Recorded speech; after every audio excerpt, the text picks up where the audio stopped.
Does it feel like you're striving to accomplish certain things, but you keep getting blocked from meeting your goals? Let's explore some questions to get you moving in a new direction in today's Points to Ponder.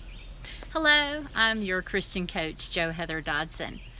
I was reading an account of Jesus having breakfast with his disciples by the sea. It's actually the third time Jesus showed himself to the disciples after he was raised from the dead. It's in John chapter 21 if you have your Bible handy. Here's the story in a nutshell. Some of the disciples went night fishing, but unfortunately for them, they didn't catch a thing. Do you know what that feels like? I know I do. When morning came, Jesus was standing on the shore and he called out to the disciples asking, "Do you have any food?" They responded, "No." He told them to cast their net on the right side of the boat and they would find some fish. They listened, they did it, and guess what? There were so many fish in the net they couldn't pull it back into the boat. They had to drag it through the sea. It was at that moment they realized it was Jesus speaking to them. As soon as they came to the land, they saw a fire with fish laid on it, as well as bread.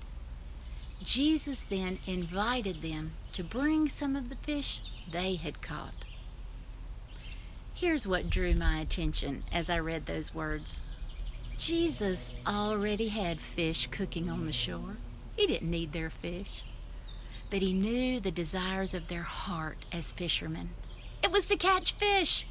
And then there's the physical need to feed their body. That was important too.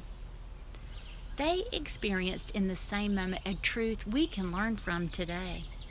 By listening to his direction and throwing the nets to the right side of the boat, their needs were met far beyond their greatest expectation.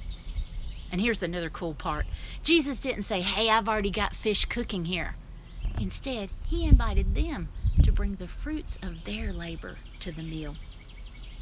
What can all this mean to you? Grab a sheet of paper and write these questions down. Number 1, what are you striving to do in your own power? Number 2, what might happen if you stop going it alone and instead listen for God's direction?